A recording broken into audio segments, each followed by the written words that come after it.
አሁን ያለንበት ጊዜ ዩቲዩብ ለመጀመር ከየትኛውም ጊዜ በላይ ምርጡ ነው። ምክንያቱም ዩቲዩብ ለጀማሪ ክሬተሮች እድል እየሰጠ ነው። በተደጋጋሚ ተናግሬያለሁ፣ ግን ይሄ ነገር አሁንም እየተፈጠረ ስላለ እናንተም መጠቀም አለባችሁ። ብዙዎቻችሁ ግን ምን ልስራ የሚል ጭንቀት አለባችሁ፣ ሰው ምን ይለኛል የሚል ጭንቀት አለባችሁ፣ ባይሳካልኝስ የሚል ጭንቀት አለባችሁ። እነዚህን ነገሮች አስወግዳችሁ አሁኑኑ ዩቲዩብ መስራት እስካልጀመራችሁ ድረስ መቼም አትጀምሩም፣ መቼም አይሳካላችሁም። ለብዙዎቻችሁ ደግሞ ዩቲዩብ መጀመር ትፈልጋላችሁ፣ ህልማችሁ የሚሆኑ ሰዎች አላችሁ። ስለዚህ ግዴታ እነዚህን 4 ስቴፖች በመጠቀም ብቻ ዩቲዩብ ጀምራችሁ ተመልካች ብዙ እስከምታገኙ ድረስ ያስኬዳችኋል ማለት ነው። እነዚህን 4 ነገሮች ከተከተላችሁ ከኔ ጋር አብራችሁ የምታድጉ ይሆናል ማለት ነው። ቪዲዮ እንደሚመቻችሁ ስለማልጠራጠር ደግሞ ላይክ በማድረግ ጀምሩት። የመጀመሪያው ነገር የሚሆነው ኒሽ እና አይዲያ መምረጥ ነው። ኒሽ ማለት የቻናላችሁ ዋና አይዲያ ቶፒኩ ነው የሚሆነው። ቻናላችሁ የሚያጠነጥርበት ዙሪያ ማለት ነው። ዋና የቻናላችሁ አላማ ነው። ለምሳሌ አሁን የኔ የቻናሌ ኒሽ የሆነው ኮንተንት ክሬሽን ነው። ልክ እኔ ቻናሉን ስጀምረው ኮንተንት ክሬሽን ኒሽ ይሆናል ብዬ አስቤ አልነበረም። እኔ መጀመሪያ ልለቅ ያሰብኩት ነገሮች ስለ ቴክ ነበረ። ቲክቶክ ላይም ስለ ቴክ ሰርቼ ብዙ ተመልካች ስላገኘው ማለት ነው። ነገር ግን የኮንተንት ክሬሽን ነገሮችን መጀመሪያ ፖስትኩበት፣ ፐርፎርም አረገ። ከዛ በኋላ ስለ ኮንተንት ክሬሽን ፖስትኩ፣ ፐርፎርም አረገ። ስለ ቴክ ስፖስት ትንሽ ቀነሰ። ከዛ በኋላ ኮንተንት ክሬሽን ስፖስት በደንብ ቫይራል ወጣ። ተከታታይ እንደዛ ሳረግ እንዳለ ተመልካቾቼ የኮንተንት ክሬሽን ሆኑና ኒሽ ኮንተንት ክሬሽን ሆነ። ሳላስበውም የራሴ ኒሽ አገኘው ማለት ነው። ስለዚህ እናንተም የራሳችሁን የሆነ ኒሽ መያዝ አለባችሁ፣ ጥጋችሁን መያዝ አለባችሁ በቶፒካችሁ ማለት ነው። እኔ አሁን ስለ ኮንተንት ክሬሽን ነው፣ ስለ ቲክቶክ፣ ስለ ዩቲዩብ፣ ስለ ዲጂታል ማርኬቲንግ እንዳለ የምሰራቸው ቪዲዮዎች የሚሆኑት እንዳለ ስለ ኮንተንት ነው። ስለዚህ እናንተ አሁን ስለ ስፖርት መስራት የሚፈልግ ሰው ካለ ስለ ኳስ ስለመሳሰሉ ነገሮች ነው እንጂ መስራት ያለበት ከዛ ውጭ የሆኑ ነገሮችን መስራት የለበትም። ስለዚህ መጀመሪያ የቻናላችሁ ኒሽ ነዩለትና ምን መስራት እንደምትፈልጉ እወቁ። ይሄንን ነገር ካላወቃችሁ ሌላውን እንዴት ታውቁታላችሁ? ስለዚህ መጀመሪያ ኒሻችሁን ማወቅ አለባችሁ። ኒሻችሁን ካወቃችሁ በኋላ ደግሞ የእያንዳንዱን ቪዲዮ ቶፒክ ማወቅ አለባችሁ። ለምሳሌ አሁን አንድ ኤሪያ ላይ ተከታታይ ቪዲዮዎችን መስራት የሚችል ሰው አለ። እኔ አሁን ለምሳሌ ስለ ኮንተንት ክሬሽን ተከታታይ ቪዲዮዎችን መስራት እችላለሁ። እንዴት መጀመር እንደምትችሉ፣ እንዴት ማሳደግ እንደምትችሉ፣ ችግሮቻችሁን መፍታት እንዴት እንደምትችሉ፣ ምን ሊያጋጥማችሁ ይችላል ብዬ ተከታታይ ቪዲዮዎችን ስለ ኮንተንት ክሬሽን መስራት እችላለሁ። ስለዚህ እናንተም እንደዚህ አይነት ተከታታይ ቪዲዮዎችን እንዴት መስራት እችላለሁ ብላችሁ ማሰብ መቻል አለባችሁ ማለት ነው። ለምሳሌ አሁን ቅድም በሰጧችሁ በኳሱ እንኳን ብንሄድ ስለ ኳስ እንዴት እንደመጣ፣ እንዴት እንደሚጫወቱት የሆነ ህጎቹን ምናምን ብዙ ሰው የሚፈልገው ነገር ካለ እሱን ነገር ማቅረብ መቻል አለበት ማለት ነው። ተከታታይ ሆኖ ማሰብ መቻል አለበት። የእያንዳንዱ ቪዲዮ አይዲያ ማወቅ መቻል አለበት ማለት ነው። ተከታታይ ቪዲዮዎችን ማወቅ አለበት። አትሊስት የ5 ቪዲዮ አይዲያ አይምሯችሁ ውስጥ ሊኖር ይገባል። በደንብ ካሰባችሁበት 5 ቪዲዮ ከባድ ሊመስላችሁ ይችላል። ነገር ግን በጣም ቀላል ነው። ብዙ ሰው ሊያሳካው የሚችል ነገር ነው። ስለምታውቁት ነገር ደግሞ በጣም ቀላል ነው የሚሆንላችሁ።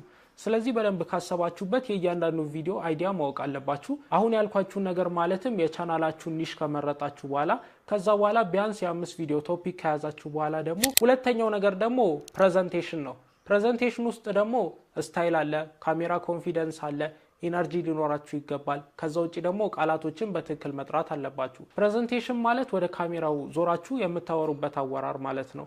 እኔ መጀመሪያ ቲክቶክ ላይ ስጀምር የማወራው አወራር ወላ ይሄ ሜሙላ የሚሰራበት ነበር።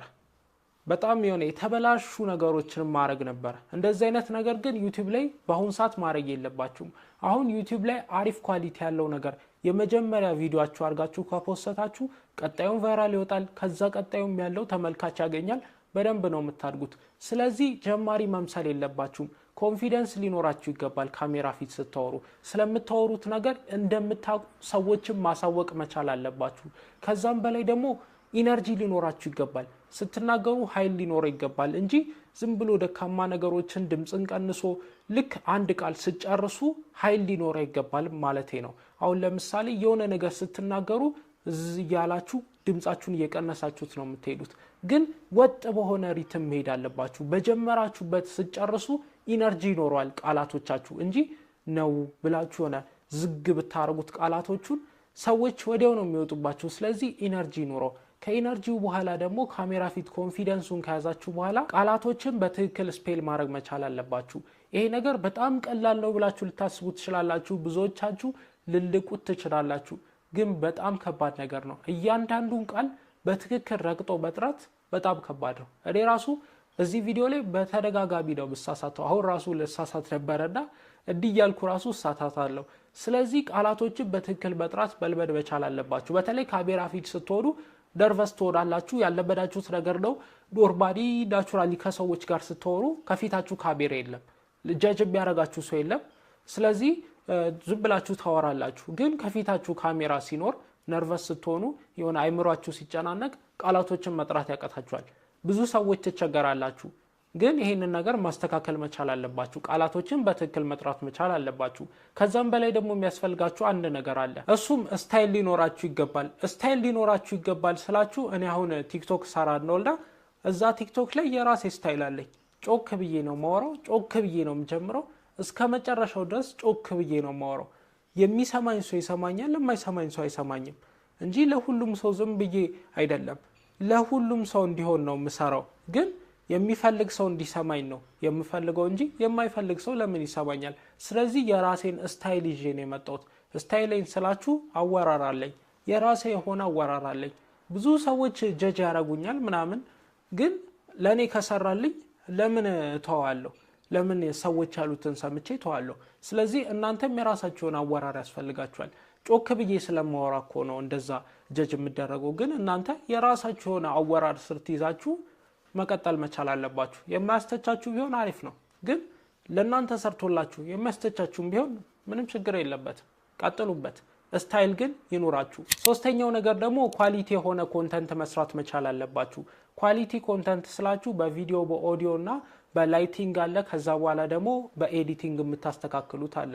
ኳሊቲ ኮንተንት ከነዚህ 4 ነገሮች የተቀናጀ ነው ማለት ነው። ግዴታ ግን ቪዲዮአችሁ በጣም አሪፍ መሆን አለበት እያልኩ አይደለም። ብዙ ሰዎችን እየተመለከትኩ ነው ገና ስጀምር ካሜራ ያስፈልገኛል ብሎ እያሰቡ ነው። እኔ ገና መጀመሪያ ካሜራ የገዛሁት አሁን ነው። ሊትራሊ ትላንት ነው የገዛሁት፣ ከ1 አመት ከምናምን በኋላ፣ ከረጅም ጊዜ በኋላ። ካሜራ መግዛት በጣም ነው የሚከብዳችሁ። በተለይ ጀማሪ ከሆናችሁ ኢምፖሲብል የሆነ ነገር ነው። ስለዚህ ጀስት ባላችሁ ነገር ጀምሩት። ዩቲዩብ ላይ ደግሞ በዝቅተኛ ኳሊቲ ሆኖ ፐርፎርም እያደረገ ነው። ለምን? ኢንጌጅመንት ስላላቸው። ስለዚህ እናንተ ካሜራችሁ ዝቅተኛ ከሆነ ካሜራ የማያስፈልገው ኮንተንት ስሩ። ለምሳሌ አሁን እኔ እየሰራሁት ያለው ኮንተንት ሰዎች ቁጭ ብለው ሊያዳምጡት የሚገባ ነገር ስለሆነ ኳሊቲ ይጠይቃል። ነገር ግን ቭሎግ ምናምን የምትሰሩ ከሆነ ሙያችሁን የምታሳዩ ከሆነ የሚታየው ቪዲዮአችሁ ሳይሆን ሀሳቡ ነው። ስለዚህ ኳሊቲ ካሜራ የማያስፈልጋቸው ኮንተንቶች አሉ ማለት ነው። እነሱን መስራት ትችላላችሁ ኳሊቲ ካሜራ ከሌላችሁ። እነሱን ኮንተንቶች ራሱ በአሪፍ ካሜራ ከቀረጻችኋቸው በደንብ ተመልካች ታገኛላችሁ። ነገር ግን አሪፍ ካሜራ ባይኖራችሁ ራሱ በደንብ አድርጋችሁ ማክሲመም አማውንት ኳሊቲውን ከተጠቀማችሁ በደንብ ይቀርጽላችኋል። ለምሳሌ አሁን ከዚህ በፊት የምጠቀመው ስልክ ይሄ ስልክ ነበረ። ይሄ ኤስ አልትራ ነበረ። ይሄ ስልክ አሪፍ ስልክ ነው። አሪፍ ካሜራ አለው። 108 ሜጋፒክሰል ነው። በጣም አሪፍ ካሜራ ነው። ፎከሱ በጣም አሪፍ ነው።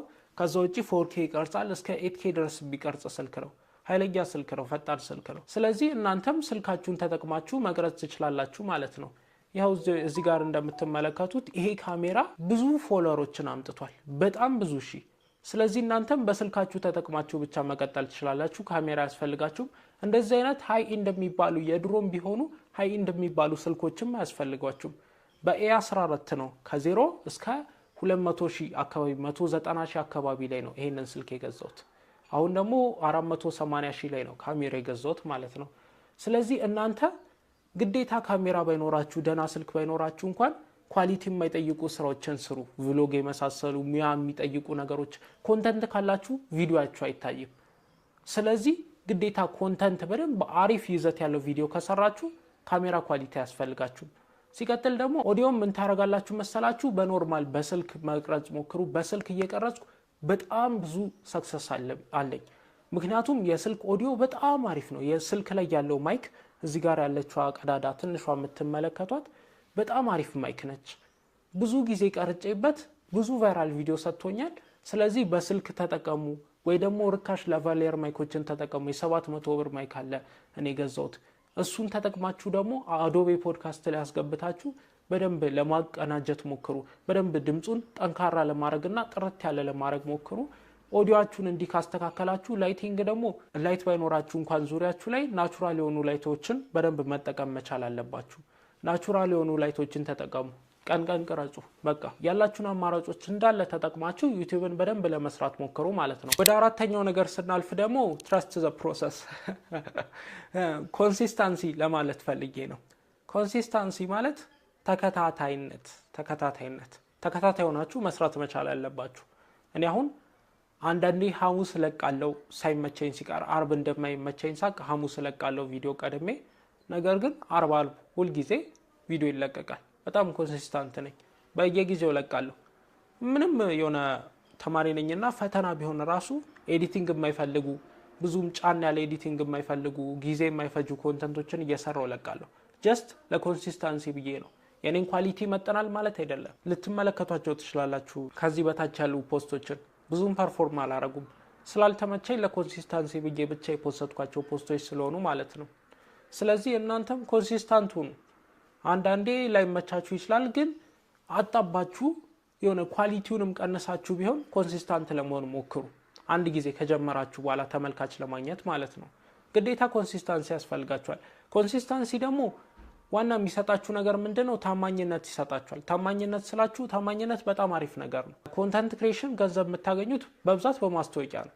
ማስታወቂያ ደግሞ ምን ይጠይቃል? ታማኝነትን ይጠይቃል። እናንተ ታማኝ ከሆናችሁ ብዙ ደንበኛ ወደ አስተዋወቃችሁ ሰርቪስ ስለሚገባ እናንተ በደንብ ተከፋይ ትሆናላችሁ ማለት ነው። ስለዚህ ኮንሲስታንሲ ታማኝነታችሁን ይገነባል ማለት ነው። ከዛም በላይ ደግሞ ችሎታችሁን ያሳድጋል። በአመት አንዴ ኮንተንት እየሰራችሁ የኮንተንት ክሬሽን ችሎታችሁ አያድግም። ስለዚህ እናንተ ማድረግ ያለባችሁ ግዴታ ኮንሲስተንት መሆን አለባችሁ። በየቀኑ ወይ ደግሞ በየሳምንቱ ቪዲዮ እየቀረጻችሁ ኤዲት እያደረጋችሁ ኮንተንት እየጻፋችሁ ሁሉንም ነገር እያስተካከላችሁ መለማመድ መቻል አለባችሁ። እያንዳንዱ ነገሮች መሞከር መቻል አለባችሁ። እኔ አሁን ቲክቶክ ላይ በአንድ ቻናል ብቻ ከ700 ምናምን ፖስት በላይ ያለው አለኝ። ያው ቼክ ላረገው እችላለሁ። በአንድ ቻናል ስንት ፖስት አለኝ መሰላችሁ? 832 ፖስት አለኝ በአንድ ቻናል ላይ ማለት ነው። ስለዚህ እኔ አሁን ሁሉንም ነገር ኤክስፒሪየንስ አድርጌያለሁ። ይሄንንም ኮንተንት ሰርቼ ሞክሬያለሁ፣ ያንንም ሞክሬያለሁ፣ ሁሉንም ሞክሬያለሁ። ስለዚህ ሰክሰስፉል ለመሆን በጣም ቀላል ነው ለኔ ማለት ነው። ምክንያቱም ሁሉንም ሞክሬያለሁ። ምን እንደሚሳካ ምን እንደማይሳካ አውቃለሁ። ስለዚህ የሚሳኩትን እየደጋገምኩ እየሰራው ተመልካች አገኛለሁ ማለት ነው።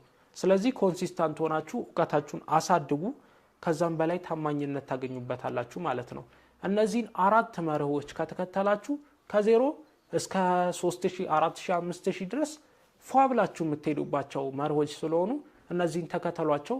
ይሄ ቪዲዮ እንደተመቻችሁ ስለማልጠራጠር ደግሞ ላይክ አድርጉት። ቅድም ላይክ አድርጉት ብያችሁ ነበር። አሁን ምንም ጥርጥር የለኝም ላይክ እንዳደረጋችሁት። እንደዚህ አይነት ጠቃሚ መረጃዎችንም ለማግኘት የቤተሰባችን አባል ይሁኑ። እስከምንገናኝ ድረስ ደግሞ ሰላም ቆይ።